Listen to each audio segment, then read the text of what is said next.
Good morning! Magandang umaga sa lahat ng mga kapatiran na nakikinig dito sa ating GIA Global Online Prayer. Praise the Lord! At ganun din sa ating mga kapatiran na nasa likod nito, sina Pastor Gary at Pastora Rich, Pastor Alan at Pastora Venus, Pastor Rene at Pastora Heidi. Praise God sa mga kapatirang ito na walang sawa na naglilingkod sa Panginoon at kasama ng mga nakikinig at nakikiisa sa dalangin. Praise God! Ngayon ay nabigyan uli ako ng pagkakataon na ituloy yung aking sharing about usapang mission. So, ito na yung part 3 and final. Pero bago tayo magpatuloy, manalangin muna tayo. Heavenly Father, we thank you and we bless you for your goodness upon our lives. Thank you, Lord, for the Holy Spirit that keeps us always alive, alert, and enthusiastic in our faith and in our service to you. And again, Lord, as we study your word, O God, as we share with one another, we pray that let, Lord, this sharing of mine be an inspiration sa mga kapatiran na sila ay patuloy na mag-mission saan mo man sila dadalhin at ano man ang ipapagawa mo sa bawat isa. Nawa ay makapulot sila ng mga magagandang aral at yung mga hindi magandang aking mga karanasan na na-share sa kanila ay maging eye-opener din sa kanila na huwag nang maulit. At ang laging nasa puso namin ay kung paano luwalhatiin ka, Panginoon. Marami pong salamat at amin pong pinagkakatiwala sa iyo ang nalalabi naming oras sa pangalan ni Jesus. Amen. Praise the Lord. So, nandito na tayo sa katapusang yugto ng aking sharing. Nagsimula ako sa Almeda Ministry na ngayon ay GIA Manila, na zone natin. Tapos sa Aklan, GIA Aklan, and then Dipolog, GIA Dipolog. At nung November 2004, yun ang panahon naman na I was sent to Italy. Nagsimula kasi ito nung ang auntie nung isa kong spiritual child doon sa Almeda ay nag-invite, sabi niya, Ate Ping, sabi niya, punta ka rito sa Italy, magtayo tayo ng GIA. Sabi niya, basta makarating ka lang dito, akong bahala. So, nagsimula doon. So, praise God, no, na nabigyan ako ng visa. Mahirap pala makakuha ng visa dyan, pero nabigyan ako ng visa at sa madaling salita, nakarating ako. Pero, sad to say, hindi ganun kadali manirahan sa Italy. Lalo na at tourist lang ang visa ko. Pinapunta ko doon, pagkatapos hindi na ako pinabalik sa Pilipinas. Kaya naging TNT ako for 5 years. At saka hindi rin ako nakakuha ng permit to stay kasi or permit to work kasi pag walang batas na binababa ang Italia, wala silang ini-issue na working permit or permit to stay. So 5 years ako naghintay bago nagkaroon ng batas. At saka, aside from that, hindi rin makakwalify na magkaroon ng permit kung walang employer. So, kinakailangan magtrabaho para magkaroon ng employer. At dahil dito sa Italy, ay hindi sila bihasa sa English, kundi talagang Italian language. Kailangan matuto talaga para makapagtrabaho. At dahil napakalakas din ng spirit ng racism dito, napakahirap makakuha ng trabaho pag hindi ka marunong mag-Italiano at saka pag foreigner ka. Usually, ang available na work is domestic in nature. So, wala akong choice kundi magtrabaho as a domestic helper. Nung una, medyo nag-struggle ako kasi 3 ang kursong tinapos ko, no? 2 years secretarial with certificate, tapos 4 years Bachelor of Science in Commerce with diploma yon, and Bachelor of Science in Secondary Education, board passer ako doon. So, kumbaga sa parang sayang naman itong mga pinag-aralan ko, tapos pagdating dito, katulong lang pala ako. Pero, naalala ko yung nabasa ko nung araw na yung mga early Christians, nagpakatulong sila, slaves pa nga ang tawag doon, naging slaves sila para lang i-share nila ang salita ng Diyos. So, na-inspire ako doon. At isa pa, mayroong dumalaw sa akin na isang best friend ko siya, pero nanay ang tawag niya sa akin kasi naging, ko siya nung araw, spiritual apo.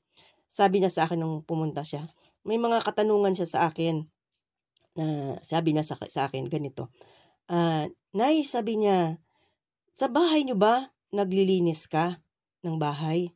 Oo naman. Naglilinis ka ba ng CR? Oo naman, sabi ko. Nagluluto ka ba? Oo, sabi ko. Binabayaran ka ba doon sa bahay niyo pag ginagawa mo yun? Ay, of course, hindi. Sabi ko, kasi bahay namin. Ay, praise the Lord. Sabi niya, dito sa Italy, yung mga ginagawa mo rin sa bahay niyong araw, may bayad ka pa at euro pa. Nung time na yon, nung panahon na yon, na 2004, 2005 siya nag-visit, ay 68 pesos per 1 euro pa noon. Mataas pa noon ang palitan. So, oo nga naman, ano naisip ko. And at the same time, hindi naman ako nagpunta dito sa Italy para magtrabaho, kundi para mag-mission. Pero dahil sa hindi ka makakuha ng permit, kinakailangan mo magtrabaho. So yon, nagtrabaho ako as a domestic helper. So, praise God no na dito sa Milan, dinala ko ng Panginoon. Akala ko nung una, ang expectation ko ay magiging smooth ang lahat, magiging maganda ang takbo ng ministry, ang pagtira ko dito. Pero hindi pala. Alam niyo ba yung Milan sa akin ay naging furnace of affliction. Hindi ko maintindihan ang mga pangyayari na ganap sa buhay ko, pero nakita ko pa rin ang kamay ng Diyos na mayroong purpose ang Lord lagi kung bakit inaalaw niya ang mga nangyayari sa ating buhay. Noong una kasing dumating ako dito, ay yung nag-ano sa akin, yung nag-invite ay napakaganda nung aming relationship.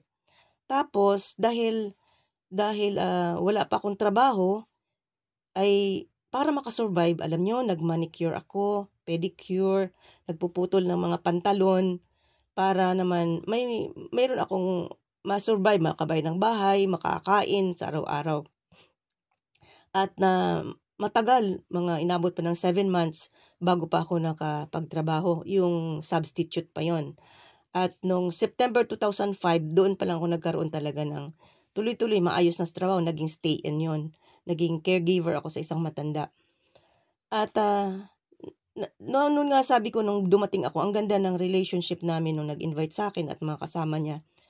Na nakakatuwa na ang ganda ng welcome sa akin, binili ako ng mga winter clothes, winter shoes, lahat ng pangailangan ko kasi ang dala ko from the Philippines ay pang summer.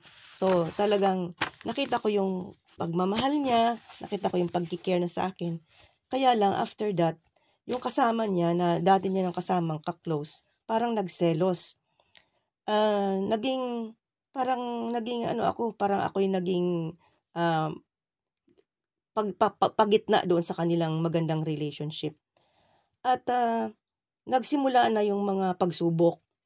Nagsimula ito nung pinalitan ng may-ari ng bahay yung lock ng pintuan. So, iba na yung susi. Nasanay kasi kami na every Saturday lang silang dalawa kasi pareho silang yung mga nakakatanda namin kasama. Bali, 5 kami sa bahay. Yung dalawang nakakatanda ay ang trabaho nila stay-in. So, every weekend lang sila umuwi. Hindi ko kaagad naabisuhan sila na pinalitan yung susi at dumating sila ng Wednesday. Walang tao sa bahay.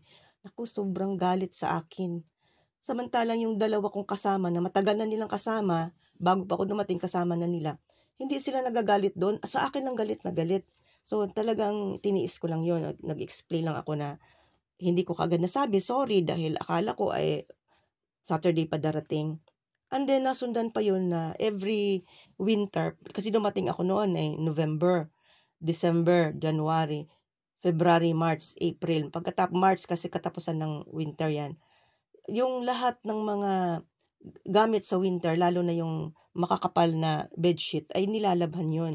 Pero dahil malalaki yun, hindi kaya nung ordinary na washing machine sa bahay. So, dinadala yun sa laundry shop. Ngayon, dahil hindi ako marunong mag-operate ng laundry shop, ng mga malalaking doon na washing machine sa laundry shop, sabi nung kasama ko sa bahay na nakakabata, sige Ate Ping, samahan kita, tuturuan kita. So, ang ginawa ko, dinala ko lang yung sa akin lang munang bedsheet. Para sa isip ko, pag marunong na ako, ay isusunod ko yung sa dalawang nakakatanda. So, ganun. Pero ang nangyari, Nung malaman nung isa doon sa nakakatanda na yung akin lang yung nilabhan, sabing gano'n, napaka-selfish ko daw. Bakit akin lang nilabhan, hindi ko daw nilabhan yung kanila. At itinago niya yung kanyang bedsheet na lalaban ko sana. So, galit na naman sa akin. Hallelujah talaga. Ang hirap ng ganun na sitwasyon. At dati, magkakasama kami sa pagkain. Tapos, sinabihan ako na bumukod na ako. So, wala akong choice kundi bumukod. Tapos, ang dami ko talagang experience na ang sakit pero ininda ko lang yon at pinagpray ko lang sa Panginoon. May mga panahon na pagdating ko sa bahay, nandoon silang apat na nanonood ng TV sa sala. Ang saya-saya nila, nasa pinto pa lang ako, dinig ko na yung halakhakan nila. Pero pagpasok ko doon sa sala, bigla silang tatahimik. Tapos isa-isa silang mawawala, papasok sila sa kwarto. Nung una, nagtataka ko bakit kaya ganito. Tapos, pero inaiwan nakabukas ang TV. Siyempre, papasok ko sa kwarto para magbihis. Pagdating ko doon sa kwarto, isa-isa na naman sa maglalabasan, babalik sa sala. At tuloy na naman yung kanilang kasiyahan. So, nadama ko na parang hindi talaga ako welcome. Parang may sakit ako nakakahawa na iniiwasan. So, masakit sa puso ko yun. Tapos, pag nagkakainan sila, hindi ka man lang alukin. Kahit pabalat bunga man lang. Para ba akong hangin na hindi nakikita. Tapos, pag nagluluto ako ng isda, panay ang reklamo, ang baho-baho daw ng bahay. Pero pag yung dalawang kasama namin ay nagluluto, minsan tuyo pa nga ang baho, sobrang baho yun talaga. Wala man lang sinasabi. So talagang na-feel ko na kalabisan na ako doon sa bahay. Talagang hindi ko na kumbaga sa ang sakit, hindi ko na halos matake yung treatment nila sa akin. Kaya nag-decide ako na lumipat na lang ng bahay kaysa ganito ang sitwasyon. So nagpray ako kay Lord. So nakakita naman ako ng malilipatan, and then nagpaalam na ako. Nung nagpaalam ako doon, mga kalahati pala ng buwan, sabi ko sa katapusan ay lilipat na ako ng February yon, katapusan ng February. Lilipat na ako, sabi ko gano'n. Aba, nung sinabi kong gano'n, ay, hindi. Sabi niya, ngayon ka na umalis. Huwag nang hintayin ang katapusan. Sabi niya gano'n. Di parang nabigla ako. Kasi ang bahay ko sa bahay hanggang katapusan pa eh. Pero para wala na lang na problema, o sige, sabi ko, tinawagan ko yung kaibigan ko, asawa ng kaibigan ko, nagpatulong ako. Tapos nung nag-aayos na kami ng mga gamit ko, naghahakot na kami. Sinundan-sundan ako, tapos inaway-away ako, dinuro-duro pa ako, at ang sinasabi sa akin ikaw sumbongera ka, nagsumbong ka sa elder, sabing gano'n, kung ano-ano mga sinabi mo doon. Nagulat ako kasi ako yung klase ng tao na hindi ako pala sumbong. Naging ako yung klase ng tao na napaka-dependent ko sa Lord. Pag may problema ako, sa Lord ko lang lahat sinasabi. Nire-release ko sa Lord yan. Hindi ako nagsabi sa aking family, hindi ako nagsabi sa elders, kasi ayokong maproblema pa sila. Ayokong magkakaroon pa sila ng alalahanin sa akin. Kung saan mo, malaki na ako, alam ko na kung paano dali ang sarili ko, bakit kailang involved ko pa sila? Ay naandyan naman ang Panginoon. So natahimik lang ako, hindi ako sumagot kahit ano. Sabi ko lang, I'm sorry kung nasaktan ko man kayo, pero wala akong ginawa. So, ayun, nakaalis din ako doon ng bahay, and praise God na at least nakahinga ako ng maluwag. Pero, back to zero kasi nawala na yung aming fellowship, ayaw na nila. So, as time goes on, patuloy pa rin ako na nag-share ng word, and by God's grace, sa paglipas ng panahon, nagkaroon uli ng fellowship. Pero mayroon akong isang kaibigan na Baptist ang background niya. At sabi niya, hindi na siya ma-attend sa Baptist, gusto daw niyang mag-attend sa GIA. At isasama niya yung kanyang husband at ang kanyang anak na isa. So, okay, sabi ko gano'n. So, for a time, masaya kami. Ayos, nakita kami ng place, nag-rent kami, and every Sunday, nagfe-fellowship kami. Now, dumating sa punto na itong asawa ng kaibigan ko ay nakakita ng trabaho, pero kailangan ng sasakyan dahil malayo yung kanyang trabaho. Dahil mayroon akong kotse, hindi ko naman gaanong ginagamit. Tuwing Sunday ko lang ginagamit pag pumuntang fellowship. Parang naisip ko na sayang naman ito na naluluma lang, hindi naman masyadong nagamit. Sabi, ipapagamit ko sa kanya. So, ganun ang nangyari. Pero dumating ang punto na sabi ko, pag Sunday ko gagamitin. Pag weekday sa kanya kasi may trabaho siya. Pero dumating ang punto na parang ayaw niya halos ipagamit sa akin. Parang ano. At talagang dumating ang puntong inangkin na niya. Kanya na raw yun.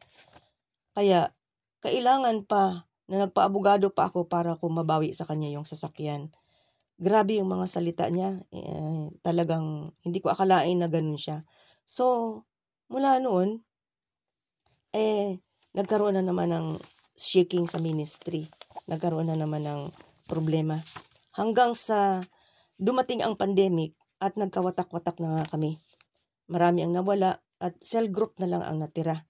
So, nagfe-fellowship kami online hanggang sa nung 2022 na-approve yung aking pag-file ng pension benefit. Kaya nag-decide ako dahil magse-70 na ako na sabi ko pag 70 na ako magfo-for good na ako. So, pinauwi ko na yung mga gamit ko at kasi mayroon akong sariling bahay sa Las Piñas katabi ng bahay ng ate ko. Mayroon din akong 3-story building sa Aklan. May 2 akong kondo sa Metro Manila kaya nasa comfort zone na ako. Talagang kumbaga sa ano ay maalwan na yung buhay ko. Kahit may mga tinutulungan ako, kahit papaano maayos ng buhay ko. So, naka-focus na ako doon sa mag-for good. So, last year, 2023, dahil ito nga 2024, nag-70 na ako. Hinakot ko na lahat ng gamit ko.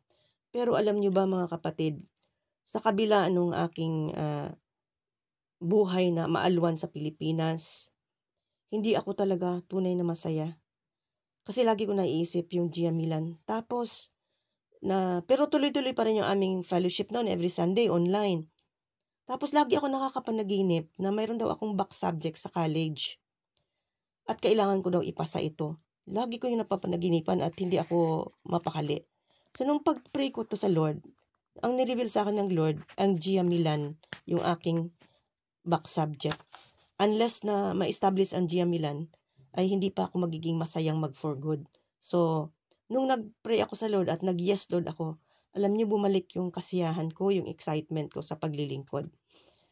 So, dito, iba-iba talaga yung mga pinagdaanan ko.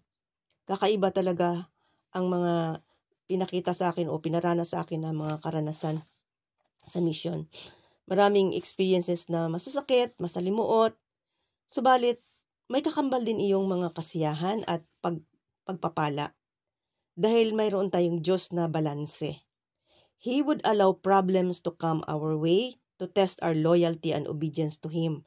And at the same time, to change us from glory to glory. Kaya iyan nga ang aking naranasan. Dati kasi madali akong ma-offend. Madali akong magalit at palaban ako. Hindi ako nagpapatalo kahit kanino at mapagtanim pa ako ng sama ng loob. Subalit, nakita ko kung paano kumilos ang Diyos sa buhay ko. Na sa panahon na ako'y inapi, hindi kailanman ako gumanti. Hindi man ako nagalit o sumama ang loob ko. Sa totoo lang, ang naramdaman ko lang ay sakit. Nasaktan lang talaga ako sa mga karanasan ko yun. Subalit, hindi ako nagtanim ng galit. Umiyak lang ako sa Panginoon at pagkatapos kong mairili sa Panginoon, alam niyo nahabag ako doon sa mga kapatid na yun na umapi sa akin. And after those fiery trials, no, I became better. Hindi bitter, ha. Naging better ako. At kumbaga sa ano ay lumawak ang pangunawa ko, pati yung aking tolerance sa pain, tolerance sa mga problems, ay lumawak. Hindi na ako basta-basta nakakanti, kumbaga sa ganun. Nakita ko yun na ginawa sa akin ng Lord yun, dahil doon sa aking mga experiences. So I really thank God for that. And siguro sabi ni Lord, itong si Ping, pumasa na sa aking test, ibibigay ko na yung mga pagpapala. Marunong na itong mag-handle. And true enough, no? The Lord is really good. Nagkaroon ako ng employer na sabi niya sa akin, pag namatay siya, iiwanan niya sa akin yung mga properties niya. At noong 2018, namatay siya. Pero kinontest ito ng kanyang pamangkin. Kaya noong 2020 ko pa na nakuha lahat yung proceeds doon sa bahay na binenta ko. And praise God, no, na talagang kitang-kita ko ang kamay ng Diyos sa aking buhay. Kaya nagkaroon ng financial provision, nakabili ng lupa sa Dipolog at nakapagpatayo ng church, nakapagpatayo din ng church sa Gia Kalibo at Gia Bayang. At yun nga, yung aking mga properties na yun, dahil doon yun, katas yun ng blessing ni Lord. Yung bang hindi ko sukat akalain, hindi ko naman, hindi ko yun hiningi, pero kusang dumating. Pero nagdaan muna ako ng maraming mga pagsubok bago ko yun natanggap. Kaya alam nyo mga kapatid, yung mga pagsubok na dumating sa ating buhay, huwag nating i-despise at huwag tayong malugmok. Lalo pag may umaapi sa inyo, lagi kong tinatandaan, ang taong inaapi ay pinagpapala, basta't wala kang ginawang masama. So, yun ang lagi kong inaano. At nakita ko to na talagang napakabuti ng Panginoon. Talagang siya ay tapat at alam niya kung anong kanyang ginagawa. So, dito sa Italy, yung mga madidilim at maliliwanag na mga karanasan ko, masasakit at masasarap na mga pangyayari na ganap sa aking buhay. So, balanse siya. Hindi siya puro problema at hindi rin siya puro pagpapala. Balancing-balanse talaga. Praise the Lord for that. At tungkol naman sa love life, ayan. Para sabi ko nga sa inyo nung nakaraan ay mayroon naman tayong mga nakakakilig ng konti na ikukwento ko sa inyo. Marami ang nagsabi kasi sa akin na, sabi gano'n, bakit hindi ka ba nag-asawa? At sabi pa ng iba, sayang naman ang beauty mo. Naku, may beauty pala ako. Hallelujah. At sabi gano'n, ganyan ba talaga sa Gia? Bawal mag-asawa? Sabi ko, hindi naman bawal. Tapos may nagbiro pa, ay, ayaw ko nang sumali sa Gia, lalo na mag-missionary kasi maraming matandang dalaga sa Gia. May nakarelate siguro sa akin ito, marami daw matandang dalaga sa Gia. Pero, mga kapatid, huwag tayong matakot tumandang dalaga. At least, tayo ay para sa Panginoon, no? Baga sa ay, ang ating beauty ay para lang sa Panginoon. Noong hindi pa kasi ako born again Christian, alam niyo, nagkaroon din ako ng boyfriend. Nakatatlong boyfriend pa nga ako Hallelujah, nakakatawa. Pero nung panahon ko, ay may pagkamareklara pa yung mga babae, kaya safe pa. Wala pa yung mga kagaya ngayon, no? Parang, kumbaga makita ka lang nag-holding hands, talk of the town ka na. Kaya wala yung mga ganun nung araw. Parang mga katuwaan lang, mga sulat-sulat lang. At nung naging Christian na rin ako, naging born again, nagkaroon ulit ako ng boyfriend. Subalit, nakita ko na kapag hindi talaga ukol, ay hindi mangyayari. Sabi nga, pag hindi ukol, hindi bubukol. Then, noong nasa mission na ako sa Aklan, may dalawang pastors na nanligaw sa akin. Isang silent night at isang napakadaldal. So, pag bumibisita yon sa mission house, kasi may mga kasama akong mga members sa mission house, naku, yung mga girls itong kinikilig, sisilip-silip doon sa kortina at kinikilig sila. Pero ako hindi. Hindi ako basta napapakilig kasi ako yung taong napaka-independent. Ako yung taong napaka-prinsipyo. May prinsipyo ako sa buhay. At ako pa yung taong napaka self-sufficient. Yung kayang-kaya akong mabuhay na mag-isa nang hindi ako nakadepende sa iba. Kahit yung mga gawaing lalaki, marunong ako magkarpintero, marunong ako mag-ayos ng faucet pag nasira, ng ilaw pag na pundi. Marami akong alam sa buhay. Kaya kung yung lalaki ay pipitsugin, hindi marunong, ay naku, naiinis ako. Wala yan. So, pinag-isipan ko na mabuti, pinag-aralan kong mabuti. Kasi, bakit tayo nag-aasawa? Bakit tayo nagtatrabaho? Bakit tayo ginagawa ang mga bagay-bagay? Di ba ang layunin natin para maging masaya?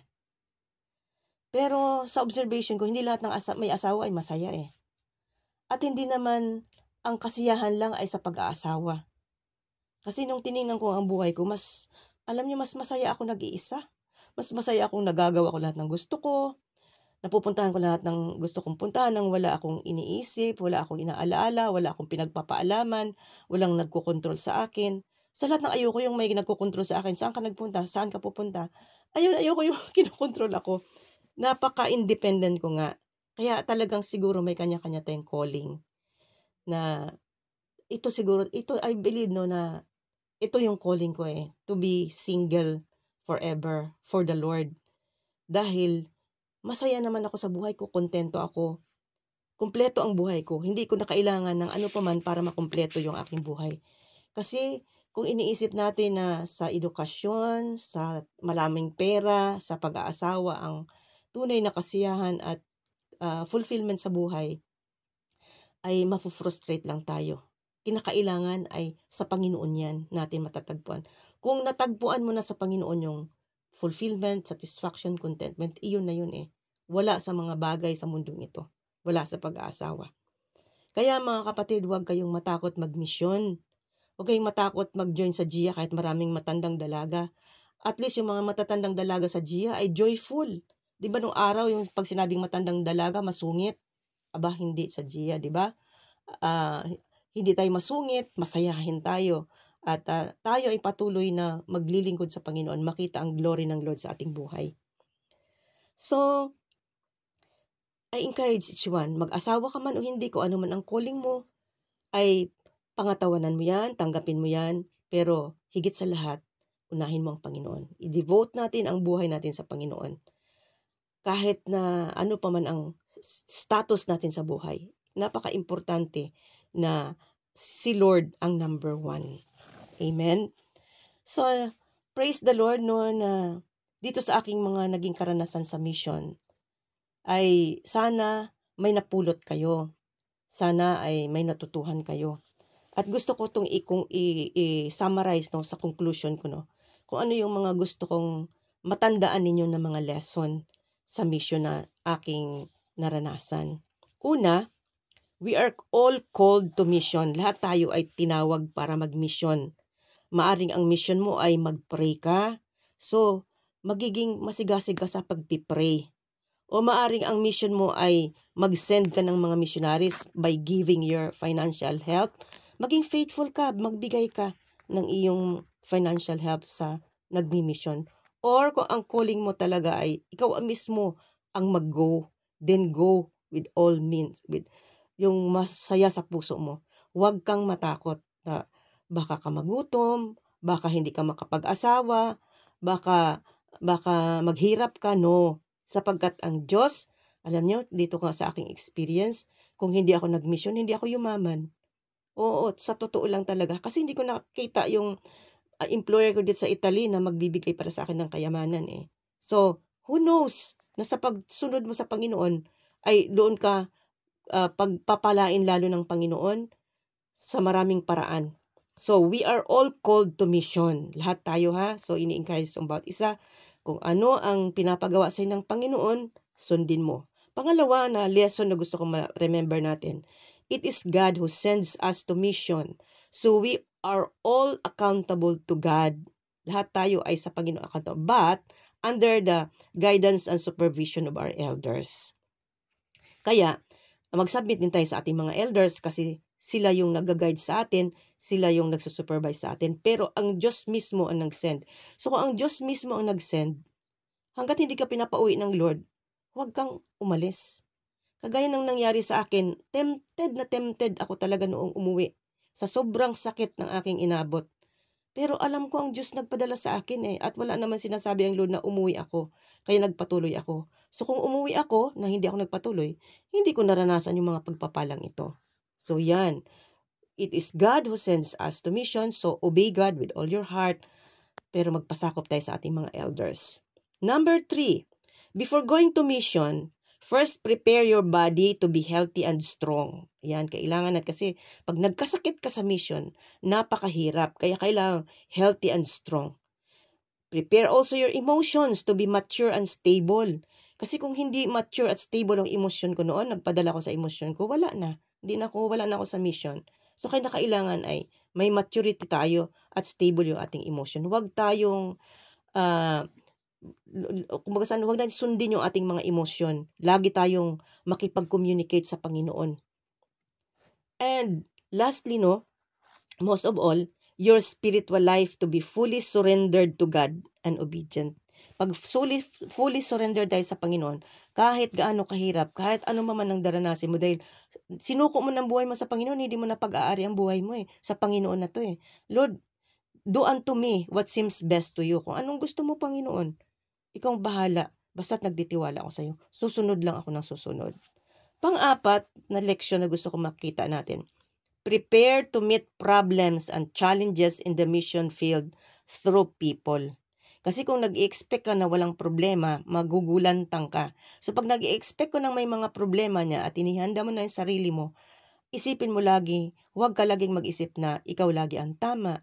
Huwag mo laging isipin na ang sarili mo lang, kundi lagi ka nating iisipin ang kabilang parte. So, prepare to meet problems and challenges sa mission. And number 5, live a changed life through the power of the Holy Spirit. Yung ating mga dating ugali, kailangan mabago na. Kung dati, sabi ko nga, madali akong magalit, palaban ako, binago yun ng Panginoon. Hindi ko na yun dinala sa mission. Hindi na ako nakipaglaban. Hindi ko na pinagtanggol ang sarili ko. Bahala ka na, Lord. I don't care. Dumating ako sa punto na kahit anong sabihin ng tao, libakin man nila ako, pag-usapan man nila ako, kung ano-ano man sabihin nila sa akin, I don't care. What I care is ano ang tingin sa akin ng Panginoon. Wala na akong pakialam. Hindi ko na pinapatulan yung mga marites kung anong sinasabi nila sa likod ko. Basta't ang alam ko, ang Panginoon, ang aking gabay at siyang nakakaalam ng buhay ko. Kaya kinakailangang changed life talaga ang ating ipamuhay para tayo ay maging matagumpay. Dahil kung hindi yung ating changed life, yung gaya dati rin, madali akong ma-discourage. Ay di, matagal na akong discourage. Wala na ako sa mission. And in fact, itong pagmi-mission ko, exemption to the rule. Kasi sa Gia 70 years old, nire-retire na tayo, Pero, personal ko itong sa Panginoon eh.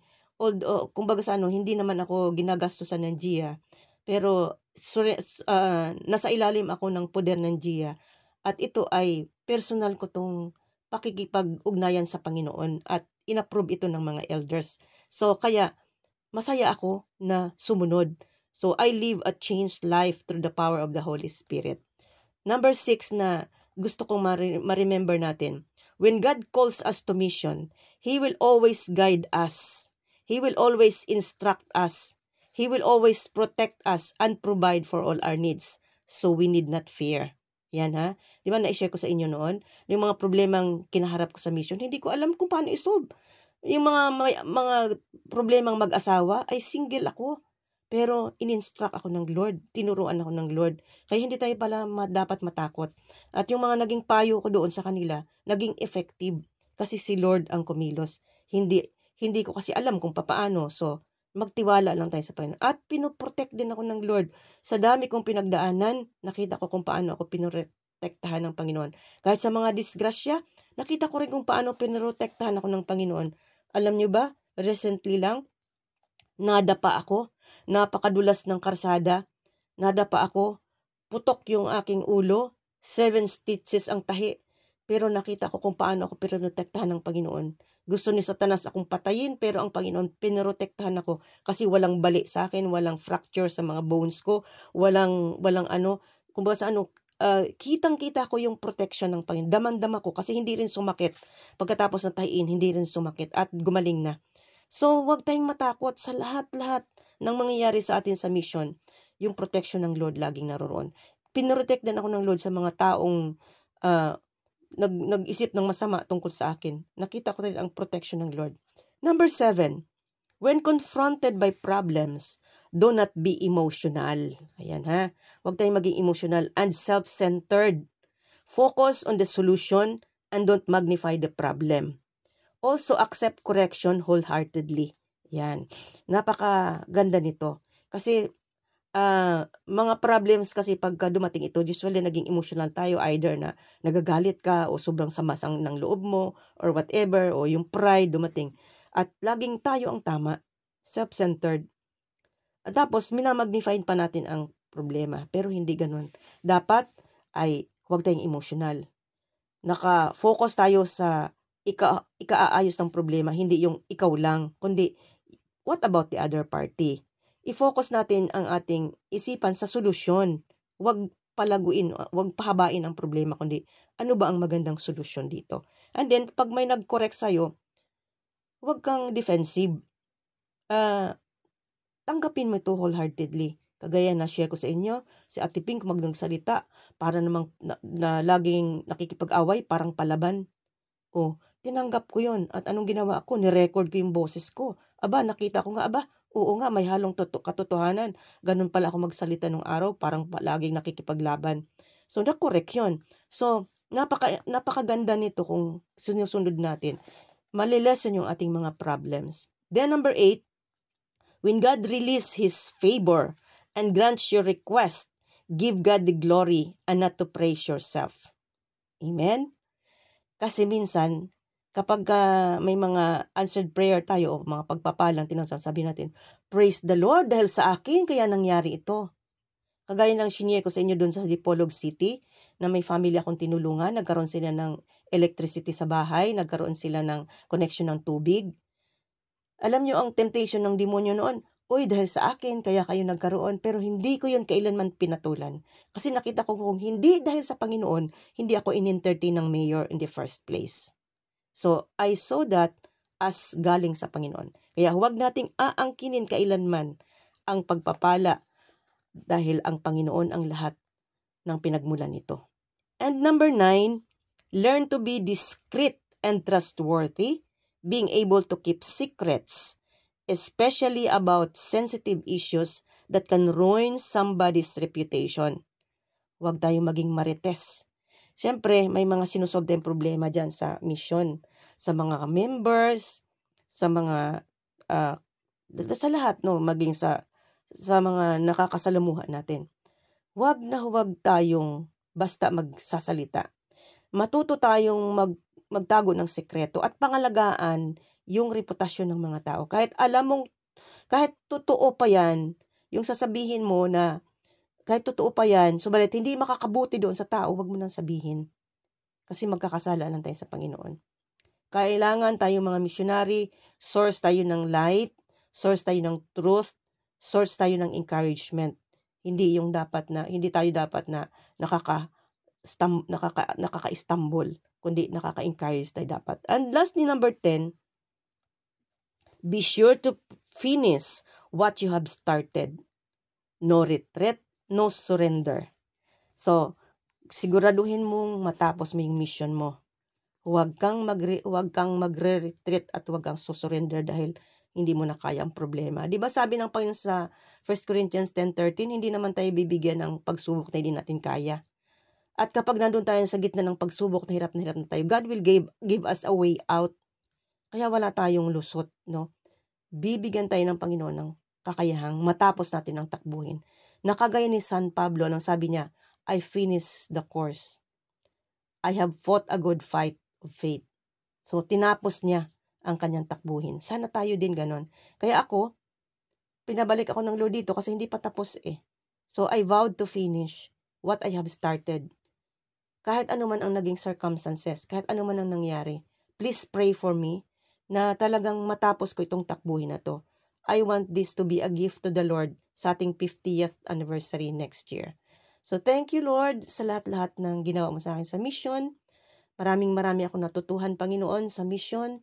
Lumawak yung aking pangunawa, yung aking disposition, umayos. Lahat-lahat, naranasan ko yung mga kahirapan, pero dahil doon tumibay ako. Dahil doon ay lalo akong nagiging masigasig sa paglilingkod sa iyo.